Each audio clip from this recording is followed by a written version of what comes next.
Double ആയിട്ട് മുളക് ഉണ്ടാവും. സാധാരണ ഈ ഒരു ഞെട്ടയിൽ ഒന്നല്ലേ ഉണ്ടാവും, ഇതുണ്ട് ഈ വേരിറങ്ങി കഴിയുമ്പോഴത്തേനും ഒരു 6 മുട്ട 7 മുട്ട 5 മുട്ട ആയി കഴിയുമ്പോൾ ബേക്കിന്ന് കട്ട് ചെയ്ത് ഇതിങ്ങനെ കട്ട് ചെയ്യുന്നു. ഇത് കട്ട് ചെയ്ത് ഇങ്ങനെ എടുത്തു, ഇതിങ്ങനെ എടുക്കുന്നു, ഇതിങ്ങനെ ഇത് വീണ്ടും കട്ട് ചെയ്യാം. ഇങ്ങനെ കട്ട് ചെയ്തിട്ട് എന്ത് ചെയ്യണം, ഈ നമ്മൾ ഈർക്കില്ലേ കുത്തിയേക്കുന്നത് ഇതുണ്ടോ, അതിങ്ങനെ എടുക്കും. ഇങ്ങനെ ഇതിങ്ങനെ എടുത്ത് കളഞ്ഞിട്ട് ഇതിങ്ങനെ നേരെ ഇങ്ങനെ കുത്തി വെക്കും. ഇത് നമ്മൾ ഈ കൊട്ടിയൂർ പെപ്പറിന്റെ അത് മാത്രമേ ഉള്ളൂ.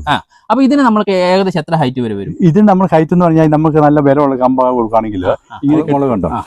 അപ്പൊ ശരിക്കും നല്ലൊരു ഫാമിലിക്ക് വീട്ടാവശ്യത്തിന് ഈ ഒരു ചെടി മതി. നമ്മുടെ അടുക്കള തോട്ടത്തിൽ എന്ന് പറയുന്ന പോലെ ഒറ്റ ഇതിന്റെ വേറെ കണ്ട എന്താ കുത്തിയിട്ടില്ലെങ്കിൽ ഇതിന്റെ മണ്ട ഞുള്ളുക. ഒരു നിശ്ചിത പൊക്കത്തിൽ മണ്ട ഞുള്ളി കഴിഞ്ഞിട്ട് ഒരു 2 ഇലയുടെ താഴെ ഈ ഇല ഇങ്ങനെ മടക്കിയിട്ട് ഇങ്ങനെ വളച്ച് കെട്ടണം. വളച്ച് കെട്ടി കഴിയുമ്പോൾ ഇവിടെ ചെറിയൊരു ഷെയ്ക്ക് വരും. അപ്പൊ ആദ്യമേ ഇവിടുന്ന്. നമസ്കാരം സുഹൃത്തുക്കളെ, നമ്മുടെ യാത്രയിൽ നമ്മൾ ഒരുപാട് അഗ്രികൾച്ചറിനെ കുറിച്ച് നിങ്ങളെ പരിചയപ്പെടുത്തിയിട്ടുണ്ട്. പല രീതിയിലുള്ള കൃഷികൾ. ഇന്ന് നമ്മൾ വളരെ വ്യത്യസ്തമായിട്ടുള്ള ഒരു കൃഷി നിങ്ങളെ പരിചയപ്പെടുത്താനായിട്ട് വന്നിരിക്കുന്നത്. നിങ്ങൾ ഇതുവരെ ജീവിതത്തിൽ കേട്ട് കാണില്ല. അതായത് കൊട്ടിയൂർ പെപ്പർ എന്ന് പറയുന്ന ഒരു ഇനം കുരുമുളക് ചെടികളെ പരിചയപ്പെടുത്താനായിട്ട് വന്നിരിക്കുന്നത്. ഇപ്പോൾ വയനാട് പോലുള്ള സ്ഥലങ്ങളിൽ നമുക്കറിയാം കുരുമുളക് കൃഷി നശിച്ചുകൊണ്ടിരിക്കുകയാണ്. പല രോഗങ്ങൾ ബാധിച്ച് ചെടികളെല്ലാം നശിക്കുന്ന ഒരു കാലഘട്ടത്തിൽ ഇവിടെ നമ്മുടെ ഒരു സുഹൃത്ത് കൊട്ടിയൂര്, അദ്ദേഹം പുതിയതായിട്ട് വികസിപ്പിച്ചെടുത്തൊരു കൃഷി രീതി അല്ലെങ്കിൽ ഒരു ഇനമാണ് കൊട്ടിയൂർ പെപ്പർ എന്ന് പറയുന്നത്. അതായത് ഏത് കാലാവസ്ഥയിലും ചെളിയുള്ളിടത്ത് നിങ്ങൾക്ക് നടാം, നിങ്ങളുടെ വീട്ടിലെ ടെറസിന്റെ മുകളിൽ നടാം, ഏത് മേഖല ഏത് കാലാവസ്ഥയിലും നടാൻ പറ്റുന്ന ഗംഭീരമായൊരു ഇനമാണ് കൊട്ടിയൂർ പെപ്പർ. ISROയിൽ നിന്ന് വരെയുള്ള ഗവേഷകർ വന്ന് ഈ ഒരു നഴ്സറി സന്ദർശിച്ചിട്ടുണ്ട്. ഇതുണ്ട്, ഇങ്ങനെയൊക്കെ കുരുമുളക് എടുക്കാൻ പറ്റുമോ? ഇതിന്റെ വേരിന്റെ ഒക്കെ സ്ട്രോങ് ഉണ്ട്. ഇതുണ്ടോ, വേരൊക്കെ നല്ല സ്ട്രോങ് ആയിട്ട് നിൽക്കുന്നത്. എപ്പോഴും പറയാറുള്ള പോലെ നമ്മുടെ ചാനലിനെ സബ്സ്ക്രൈബ് ചെയ്യാത്തവരാണ് നിങ്ങളെങ്കിൽ ഒന്ന് സബ്സ്ക്രൈബ് ചെയ്യുക. ഈ വീഡിയോ നിങ്ങൾ ഫേസ്ബുക്കിലൂടെയാണ് കാണുന്നതെങ്കിൽ ഒന്ന് ഫോളോ ചെയ്യണം. ഈ നഴ്സറിയുടെ പേര് കാരക്കാട്ട് നഴ്സറി എന്നാണ്. അതിന്റെ ഒക്കെ ഡീറ്റെയിൽ നമുക്ക് പറയാം. നമുക്ക് ഈ നഴ്സറിയിലൂടെ പോയി ഇതിന്റെ ഓണറെ, നമ്മുടെ ഒരു തങ്കച്ചൻ എന്ന് പറയുന്ന ആളാണ് ഇത് ഇവിടെ കൃഷി രീതികളൊക്കെ വികസിപ്പിച്ചുകൊണ്ടിരിക്കുന്നത്. അദ്ദേഹത്തെ ഒന്ന് പരിചയപ്പെടാം. ചേട്ടാ നമസ്കാരം. നമസ്കാരം. നമ്മളെ വയനാട്ടിൽ നിന്ന് നിങ്ങളുടെ കൃഷി രീതി അറിഞ്ഞു വന്നതാണ്. അങ്ങനെ ചോദിച്ചും പറഞ്ഞു വന്നതാണ്. അങ്ങനെയാണ് ഒരാളുടെ നമ്പർ തന്നെ. അപ്പൊ ഇത് എന്താ പരിപാടികൾ? ഞാനിവിടെ ഗ്രാഫ്റ്റ് ചെയ്യുമായിരുന്നു. ഇതാണ് ഇതിങ്ങനെ നിങ്ങൾ കണ്ടിട്ടുണ്ടോ? ഗ്രാഫ്റ്റ് കേട്ടിട്ടേ ഉള്ളൂ, നമുക്ക് അത്ര വ്യക്തത ഇല്ല. ഇതിങ്ങനെ നമ്മളിങ്ങനെ ചെറുങ്ങനെ എടുത്തിട്ട് ഇതിപ്പോ വീക്കട്ട് നമ്മൾ മുറിച്ചു. ഇതെന്നിട്ട് വട്ടം മുറിച്ചിട്ടുണ്ട്. ഇത് വീക്കട്ട് ആയിട്ട് ചെയ്തിട്ട് ഇതിങ്ങനെ ഇതിനിടയ്ക്കൂടെ ഇങ്ങനെ ഇറക്കി വെക്കും. ഇത് ഇതിപ്പോ ടൈറ്റ് ആയി. ഇനിയിപ്പോ നമുക്ക് ഈ പ്ലാസ്റ്റിക് എയർ കിടക്കല് വെള്ളം ഇറങ്ങരുത്, നനയ്ക്കുമ്പോൾ വെള്ളം ഇറങ്ങരുത്, ഒന്നും ചെയ്യരുത്. ഇതിപ്പോ നമ്മൾ പിന്നെ ഇതിങ്ങനെ എടുത്തിട്ട് ഇത് കെട്ടുന്നു.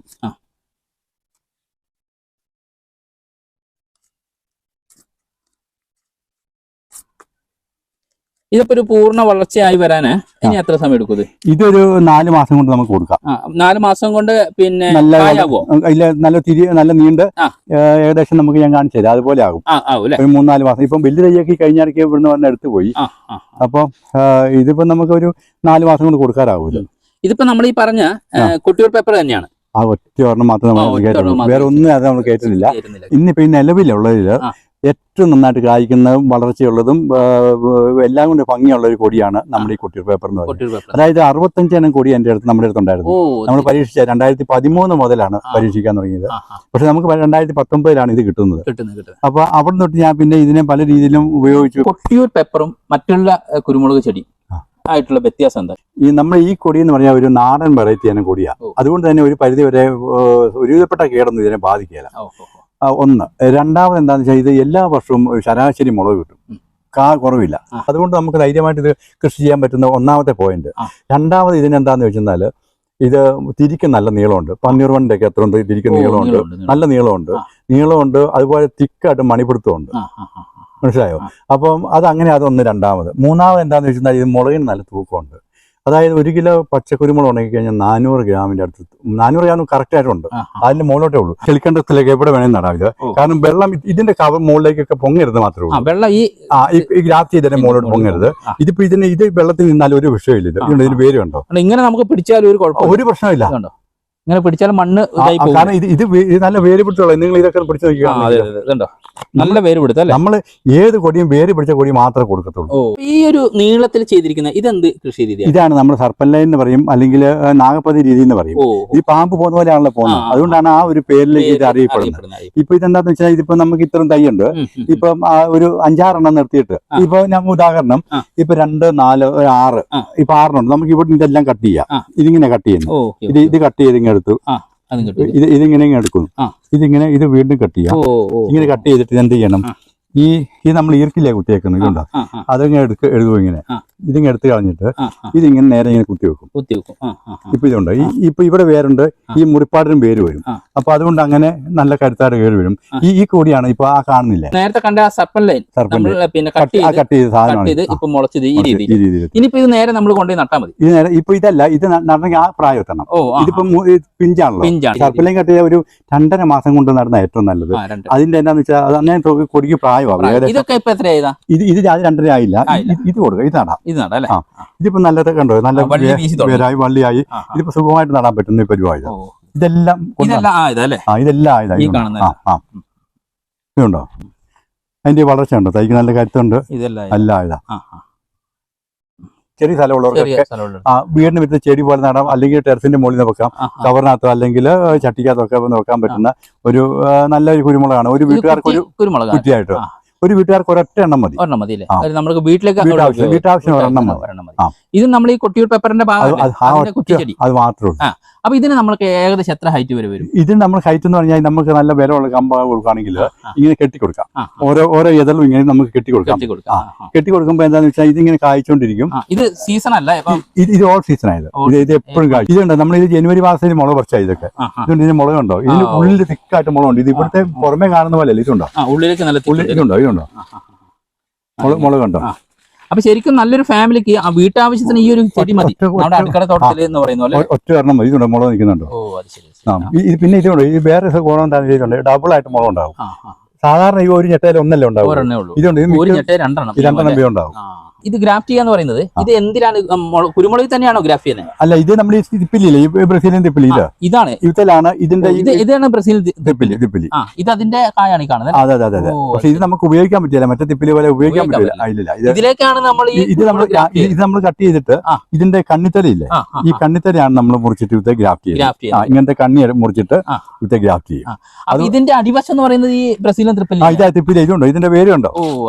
ഇതിന്റെ വേരും വളർച്ചയും കണ്ടോ. ഇതുണ്ടോ, ഇത് ചീനത്തൈ അവര് പണി കേൾക്കാൻ വേണ്ടി വന്നവര് നിർത്തിയതാ. ഇതുണ്ടോ, ഇതിന്റെ പേര് കണ്ടോ, ഈ അടിവശം. അടിവശം. ഇനി ഇവിടുന്ന് താഴോട്ട് ഇങ്ങനെ ഈ ഓരോ മുട്ടനും വേരിറങ്ങും. ഇതിനകത്ത് കംപ്ലീറ്റ് വിളവ് എന്ന് പറയുന്നത് നമ്മുടെ കുരുമുളക് തന്നെയാണ്.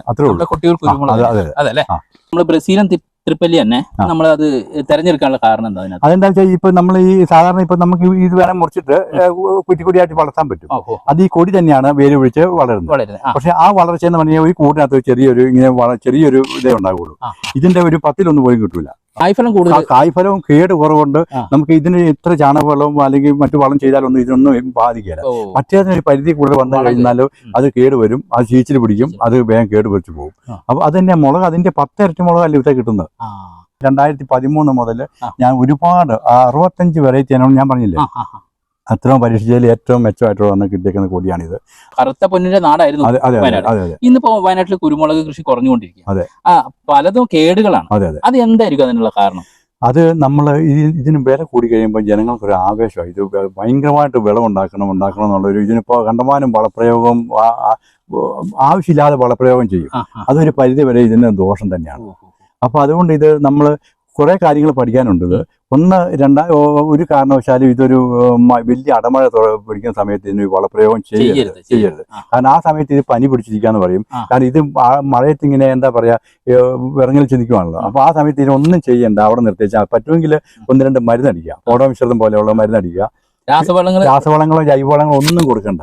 അതായത് ജൂൺ മാസം കഴിഞ്ഞ് ജൂൺ, ജൂലൈ, ഓഗസ്റ്റ്, സെപ്റ്റംബർ, ഒരു ഒക്ടോബർ മാസം വരെ ഇതിനൊന്നും ചെയ്യാതിരിക്കുന്നത് ഏറ്റവും നല്ലത്. അത് കഴിഞ്ഞിട്ട് വളപ്രയോഗം ചെയ്തോട്ടെ. അതിന് മുമ്പും ഈ ജൂൺ വലിയ മഴ തുടക്കത്തിലും ചെയ്യാം, കുഴപ്പമില്ല. നനയ്ക്കാൻ പറ്റാത്തവർക്ക് അങ്ങനെയൊക്കെ ചെയ്താൽ മതി. അല്ലാണ്ട് ഒരു കാരണം പിന്നെ ഒരു 3-4 വർഷം കഴിഞ്ഞാൽ കൊടിക്ക് വലിയ വളപ്രയോഗം ചെയ്യേണ്ട കാര്യം ആയിക്കോളൂ, ഓട്ടോമാറ്റിക്കായിട്ട് ആയിക്കോളും. പിന്നെ അഥവാ വളം ചെയ്യുന്നുണ്ടെങ്കിൽ ഇതിന് ചോട് ചെത്തും കിളയും പണിയൊന്നും ചെയ്യരുത്. ചെറുങ്ങനെ കാട് പറിച്ചിട്ട് ഈ ദൂരെ വളം ഇട്ടിട്ട് പുറമേന്ന് ഇച്ചിരി മണ്ണ് തട്ടിയിട്ടാലും കുഴപ്പമില്ല. സാധാരണ ഈ കൊടി നന്നാക്കുക, കൊടിച്ചോട് നന്നാക്കുക എന്ന് പറയുന്ന ഒരു ശീലം തന്നെ ഉണ്ട്. അത് പാടില്ല, അത് പാടില്ല. കാരണം കൊടിയുടെ വേരിൽ നിന്നാണ് ഒന്നാമത്തെ കേട് ബാധിക്കുന്നത്. പിന്നെ നിയമാപരമായ പല സാധനങ്ങളും. അപ്പോൾ നമ്മൾ അതിനൊക്കെ ഇന്നിപ്പോ ഒരു പരിധി വരെ മരുന്നുകളൊക്കെ ഉണ്ട്. അത് നമ്മൾ ശ്രദ്ധിച്ചു കഴിഞ്ഞാൽ കുറെയൊക്കെ കിട്ടും. അപ്പൊ കൊടിയുടെ പേരിൽ നമ്മുടെ ആയുധങ്ങൾ തൊട്ട് മുറിവ് ഉണ്ടാവാൻ പാടില്ല അല്ലേ? അത് കറക്റ്റ്. പിന്നെ അതിന്റെ ഇടയ്ക്ക് നമ്മുടെ ISR ആരോ ഒന്ന് ഇവിടെ വന്നിട്ടുണ്ട്. അവര് കഴിഞ്ഞ പ്രാവശ്യം വന്നായിരുന്നു. അവർക്ക് ഭയങ്കര ഇഷ്ടപ്പെട്ടു. അവര് കോഴിക്കോട് നിന്ന് വന്നു, കർണാടകത്തിൽ നിന്നുള്ളവരുണ്ടായിരുന്നു. 4-5 പേര് വന്നു. അവർക്ക് ഇഷ്ടപ്പെട്ടു. അവർ പറഞ്ഞു നമുക്ക് ഇനിയിപ്പം നിങ്ങൾ ഇത് കുറച്ച് വ്യാപകമായിട്ട് കൃഷി ചെയ്യുക, നമുക്ക് ഇതിന്റെ പേറ്റന്റ് ഒക്കെ തരാനുള്ള എല്ലാ അർഹതയും നിങ്ങൾക്കുണ്ട്. കാരണം വെച്ചാൽ നമുക്ക് നല്ലൊരു കൊടിയാണ് ഇത്. വേറെ അവർ ഇന്നിപ്പോ നിലവിൽ കണ്ടതിൽ അവർ തന്നെ പറഞ്ഞു, ഒരു മേഡം പറഞ്ഞു നല്ല കൊടിയാണത്, അതുകൊണ്ട് ചേട്ടൻ ഇത് നല്ലൊരു കൃഷി ചെയ്യുക, നമുക്ക് പറ്റുന്ന രീതിയിൽ നിങ്ങൾക്ക് പ്രോത്സാഹനം ചെയ്തു തരാം എന്ന് അവർ നല്ല സപ്പോർട്ട് എനിക്ക് തന്നിട്ടുണ്ട്. ഏകദേശം കഷ്ടി 1 കിലോമീറ്റർ ഉണ്ട്. അപ്പൊ വീട്ടിൽ നമ്മൾ ഇതുപോലെ നഴ്സറി ഉണ്ടോ? നഴ്സറി ഉണ്ട്. ആദ്യം വീട്ടിലെ തുടങ്ങിയത്? അല്ല, ആദ്യം ഇവിടെ തുടങ്ങിയത്. അങ്ങനെ നമ്മൾ ചേട്ടന്റെ വീട്ടിലുള്ള ഫാമിലി എത്തി. ഇതാണ് നമ്മുടെ വീട്ടിലെ ഫാമിലി. ഇതുപോലെ 2 വർഷം ആയില്ല. ഇതിപ്പോ ഈ ജൂൺ മാസം ആകുമ്പോഴേ 2 വർഷം ആകും. അല്ലേ? ഇതിലിപ്പോ വിളവെടുപ്പ് കഴിഞ്ഞാണ്? ഇല്ല, ഇതിന് കഴിഞ്ഞ ഇത് ഡിസംബർ ആകുമ്പോഴേ മുളക് പറിക്കാത്തില്ല. ഡിസംബർ ആകുമ്പോഴത്തേക്കും പറിക്കാം. ഇതെല്ലാം സർപ്പലൈൻ മെത്തേഡാണ്. ഇതിപ്പോ നമ്മൾ ജനുവരി തുടങ്ങിയതായിരുന്നു സംഭവം. ഇവിടെ പുതിയതായിട്ട് തുടങ്ങിയിരിക്കുന്നതാണ് ഇത്. ഇപ്പൊ അവിടുത്തെ പോലെ ആയി വരുന്നേ ഉള്ളൂ, ടൗണിലെ പോലെ ആയി വരുന്നേ ഉള്ളൂ. ഇതിപ്പോ നമ്മളിതിന്റെ ഫസ്റ്റ് സ്റ്റേജ് ആണ്. ഇപ്പൊ ഈർക്കൽ കുത്തുന്ന ആ കൂട് വെച്ചിട്ട് ആ കണ്ടോ കവർ വെക്കുന്ന ആ കുത്തുന്ന ഇതിന്റെ ഫസ്റ്റ് സ്റ്റേജ് ആണ്. ആദ്യം കട്ട് ചെയ്തതിന് ശേഷം നമ്മൾ പച്ചീർക്കില്ലേ അല്ലേ? പച്ചീർക്കിലാ വെക്കുന്നത്. അതുപോലെ എന്തെങ്കിലും സംഭവം നിന്നാൽ മതി, അത് സ്റ്റേ ആയിട്ട് നിൽക്കാം. ഈ വളരുന്നതനുസരിച്ച് ഇതിന് മുട്ട വെച്ച് കൊടുക്കും, ഇങ്ങനെ കവർ വെച്ച് കൊടുക്കും. കവർ വെക്കും. ഈ വളരുന്നതനുസരിച്ച് ഇവിടെ കവർ വെക്കും. അപ്പൊ ഓരോ മുട്ടേന്നും ഇങ്ങനെ വേരിറങ്ങും. ഈ വേരിറങ്ങി കഴിയുമ്പോഴത്തേനും ഒരു 6 മുട്ട 7 മുട്ട 5 മുട്ട ആയി കഴിയുമ്പോൾ ബേക്കിന്ന് കട്ട് ചെയ്ത് അപ്പൊ ഈ സാധനം ഇങ്ങനെ നമ്മളപ്പോ ആ ഇറുക്കി കുത്തിയത് പിന്നെ വേര് വന്ന് കട്ട് ചെയ്തതിന് ശേഷം ഉള്ള തൈയാണ് ഇത്. കണ്ടോ എന്നെ കരുത്തോണ്ട് നിൽക്കുന്നത്, നല്ല കരുത്തുണ്ട്. നല്ല ഇത് വേര്. ഇതിന്റെ ഏറ്റവും വലിയ പ്രധാനം എന്താണെന്ന് വെച്ചാൽ വേര് പിടിച്ചതിന് ശേഷമാണ് ഇത് കട്ട് ചെയ്യുന്നത്. കട്ട് ചെയ്യുമ്പോൾ എന്താണെന്ന് വെച്ചാൽ ആ വേരുള്ള ഓൾറെഡി ഉള്ളതുകൊണ്ട് ഓട്ടോമാറ്റിക് ആയിട്ട് ഇത് നല്ല കരുത്തിൽ കൂമ്പെടുത്ത് കയറി വരും. ഇനിയിപ്പോ ഇത് നമ്മളൊന്നും ചെയ്യേണ്ട, കവർ പൊട്ടിക്കുന്നു, ഏതെങ്കിലും ഇത് നമുക്കൊരു മരത്തിന്റെ ചൂട്ടി നട്ട് കഴിയുമ്പോൾ ഒരു നിശ്ചിത ഹൈറ്റ് വരുമ്പോൾ ഇതിന്റെ എന്താണെന്ന് വെച്ചാൽ ഇതിന്റെ കണ്ണി കുത്തിക്കണം. ഇല്ല, ഒരുപാട് ഹൈറ്റ് ആയിട്ട് കണ്ണി കുത്തിയാൽ നമുക്ക് നഷ്ടമാണ്. കാരണം അത്ര സ്ഥലം വേസ്റ്റ് ആയി വരും. അപ്പൊ അതുകൊണ്ട് നമുക്ക് ചൂട് തൊട്ട് കണ്ണി കുത്തിക്കണം. ചൂട് തൊട്ട് കണ്ണി കുത്തണമെങ്കിൽ അഥവാ ഇത് കുത്തിയിട്ടില്ല, ഇത് മിക്കവാറും 90% കുത്തും. അഥവാ കുത്തിയിട്ടില്ലെങ്കിൽ ഇതിന്റെ മണ്ട ഞുള്ളുക. ഒരു നിശ്ചിത പൊക്കത്തിൽ മണ്ട ഞുള്ളി കഴിഞ്ഞിട്ട് ഒരു 2 ഇലയുടെ താഴെ ഈ ഇല ഇങ്ങനെ മടക്കിയിട്ട് ഇങ്ങനെ വളച്ച് കെട്ടണം. വളച്ച് കെട്ടി കഴിയുമ്പോൾ ഇവിടെ ചെറിയൊരു ഷെയ്ക്ക് വരും. അപ്പൊ ആദ്യമേ ഇവിടുന്ന് കൂമ്പെടുക്കും. ഒരു 2 ഇല വളച്ച് കെട്ടിയാൽ മതി. ഈ വളച്ച് കെട്ടി കഴിയുമ്പോൾ ആദ്യമേ ഇവിടുന്ന് കൂമ്പെടുക്കും. ഇവിടെ ഒന്നും ചെയ്യണം, മണ്ട ഒന്നും ചെയ്യണം. മണ്ട ഓട്ടോമാറ്റിക്കായിട്ട് തന്നെ കൂമ്പെടുത്ത് പൊക്കോളും. ഇവിടുന്ന് പുതിയതായിട്ട് പൊട്ടും. അപ്പൊ ആ മരത്തെ അത്രയും അതനുസരിച്ച് പൊതിഞ്ഞു കയറും. പിന്നെ പിറ്റേ വർഷം ഇതിന്റെ ചെന്തല പൊട്ടി വിടുന്നത് സൈഡിൽ നിന്ന്. ആ ചെന്തല പൊട്ടുമ്പോൾ അതും മറ്റേതായിട്ട് പിടിച്ചാൽ കെട്ടി വിട്ടു കഴിഞ്ഞാൽ സംഗതി ഓക്കെ ആയി. ആ പയ്യാൻ കൊടി കയറ്റി വിടാൻ പറ്റുന്ന ഏറ്റവും നല്ല സാധനമാണ് ഇത്. നമുക്ക് ധൈര്യമായിട്ട് കൊടി കൃഷി ചെയ്യാൻ പറ്റുന്ന സാധനമാണ്. ഇതിന്റെ എന്താ നമ്മൾ നടുന്നത്? ഇതിന്റെ തയ്യാണ് നടുന്നത്. ഇതിന്റെ ചെറിയ തൈ ഞാൻ മേടിച്ചുകൊണ്ട് ഇച്ചിരി വലിയ കവറിനകത്ത് വെച്ച് ജൂൺ മാസം ആകുമ്പോഴത്തേനും നല്ല തൈയായിട്ട് കൊടുക്കും. കൊടി കയറ്റി വിടാൻ വേണ്ടി മാത്രം. നമ്മുടെ നാട്ടിലൊക്കെ മുരിക്കൊക്കെ പോലെ അല്ലേ? അതെ, ഇതുണ്ട്. ഇത് നല്ല ഗ്രിപ്പുണ്ട്. അതുകൊണ്ട് ഈ കൊടി തലപ്പൊടി നല്ല പിടിച്ചുണ്ട്. ഇതിന്റെ ഓരോന്നത്തിന് പിടിച്ച് ഇത് പിടിച്ച് പോവില്ല. ഇത് നല്ല ബലമുണ്ട്. അപ്പൊ ഈ ഒരു ചെടി, ഈ ഒരു ഗ്രാഫ്റ്റ് ചെയ്ത ചെടിക്ക് നമ്മൾ എത്ര റേറ്റ് എടുക്കുന്നത്? ഇതിന് 125 രൂപ റേറ്റ്. ഇത് 2 ഗ്രാഫ്റ്റ്. പിന്നെ ഗ്രാഫ്റ്റ് ചെയ്യാത്ത ഈ കൊടിയുണ്ട്. സാധാരണ നമ്മൾ നേരത്തെ കണ്ടു കഴിഞ്ഞാൽ സർപ്പലൈ അല്ലേ? അതിനാണ് നമ്മൾ നേരത്തെ പറഞ്ഞ 65 രൂപ. 75 രൂപ വില ഇട്ടതാണ്. പക്ഷെ നമ്മൾ ഫസ്റ്റ് വർഷം ആയതുകൊണ്ട് 65 രൂപയ്ക്ക് ഇപ്പൊ നമ്മൾ 65 രൂപയ്ക്ക് കൊടുക്കുന്നു. കറക്റ്റ് ലൊക്കേഷൻ എങ്ങനെയാ എവിടെ വരുന്നത്? ഈ നമ്മുടെ കറക്റ്റ് ചുങ്കക്കുന്ന്, അതായത് കണ്ണൂർ ജില്ലയില് കൊട്ടിയൂര് എന്ന് പറയുന്ന സ്ഥലത്ത്. കൊട്ടിയൂര് ഫേമസ് ആണ്. കൊട്ടിയിരുന്ന അടുത്ത ഒരു 4 കിലോമീറ്റർ ചുങ്കക്കുന്നാണ്. പിന്നെ ഫോൺ നമ്പർ കൊടുക്കാം. അപ്പൊ വയനാട്ടിൽ നിന്ന് വരുന്നവരാണെങ്കിൽ മാനന്തവാടി ബസ് സ്റ്റോപ്പിൽ ഇങ്ങനെ വഴി, എറണാകുളം കോഴിക്കോട് നിന്നൊക്കെ വരുന്നതാണെങ്കിൽ തലശ്ശേരി വഴി വരുന്നതാണ് കൂടുതൽ. അപ്പൊ അതൊന്നും ആവശ്യമില്ല, ലൊക്കേഷൻ ഇട്ട് കഴിഞ്ഞാൽ കറക്റ്റ് കാരക്കാട്ട് നഴ്സറി ലൊക്കേഷൻ അടിച്ചാൽ തന്നെ ഇവിടെ വരില്ല, കിട്ടും. അപ്പൊ മാത്രമല്ല ഞാൻ ഫോൺ നമ്പർ കൊടുക്കാം. അപ്പൊ നിങ്ങൾക്ക് എന്ത് സംശയം ഉണ്ടെങ്കിലും ചേട്ടനോട് വിളിച്ച് ചോദിക്കാം. നിങ്ങൾക്ക് എത്ര തൈ വേണമെങ്കിലും വിളിച്ച് ചോദിക്കാം. ഏത് സമയത്തും അവൈലബിൾ ആണ്. അതുപോലെ നമ്മൾ നേരത്തെ പറഞ്ഞ പോലെ എന്ത് സംശയങ്ങളും നമ്മൾ 100% നമ്മള് പ്രതിജ്ഞാബദ്ധനാണ്. അത് മാത്രമല്ല ഇതിന്റെ ക്വാളിറ്റിയുടെ കാര്യത്തിൽ അല്ലെ 100%. ഇത്രയും ക്വാളിറ്റി ഉള്ള ഒരു കുരുമുളകൻ തൈ ഈ അടുത്ത പരിസരത്തൊന്നും അടുത്തല്ലെങ്കിൽ കേരളത്തിൽ തന്നെ നമുക്ക് കിട്ടില്ലെന്ന് ഉറപ്പിച്ചു പറയാം. 100% ഇന്ത്യയിൽ തന്നെ ഇല്ലാത്തതുകൊണ്ടാണ് ISR വരെ വന്നിട്ട് നിങ്ങൾക്ക് ധൈര്യമായിട്ട് എടുക്കാം. അപ്പോൾ ഇന്നത്തെ വീഡിയോ നമ്മളിവിടെ വൈൻഡപ്പ് ചെയ്യാണ്. ഒരുപാടുണ്ട്, നമ്മൾ പറയാനാണെങ്കിൽ ഒരുപാടുണ്ട്. അത് വീഡിയോ ലെങ്ത് കൂടുന്നതുകൊണ്ട് നമ്മൾ കുറച്ചാണ്. അപ്പോൾ അറിഞ്ഞല്ലോ, കൃഷികളെ കുറിച്ച് കൂടുതൽ സ്നേഹിക്കുന്നവരും അല്ലെങ്കിൽ പുതിയ പുതിയ കുരുമുളക് തൈകൾ എങ്ങനെ പരിപാലിക്കാം, പരിശീലിക്കാം, പരീക്ഷിക്കാം എന്നൊക്കെ മനോഭാവമുള്ളവർക്ക് നേരെ ചേട്ടനെ വിളിക്കാം, ചോദിക്കാം കാര്യങ്ങളൊക്കെ. അപ്പൊ നമ്മുടെ വീഡിയോ ഇവിടെ വൈൻഡപ്പ് ചെയ്യണം. അപ്പൊ ഞാൻ എന്റെ സുഹൃത്ത് മുഖാന്തരമാണ് ചേട്ടനെ അറിയുന്നത്, അങ്ങനെയാണ് വിളിച്ചു ചോദിക്കുന്നത്. എന്തായാലും വളരെ സന്തോഷം. നമുക്ക് ഈ വീഡിയോയിലുപരി ഒരു എക്സ്പീരിയൻസ്, അറിവ് കിട്ടി. അപ്പൊ ഇനിയും ഒരുപാട് ഉയരങ്ങൾക്ക് വളരട്ടെ ആശംസിക്കുന്നു. അപ്പൊ നമ്മുടെ വീഡിയോ ഇവിടെ വൈൻഡപ്പ് ചെയ്യാണ്. അപ്പൊ ഇനിയും പുതുമയുള്ള പുതിയ വീഡിയോകളുമായി ഞാൻ എത്തുന്നവരെ എല്ലാവർക്കും ഗുഡ് ബൈ.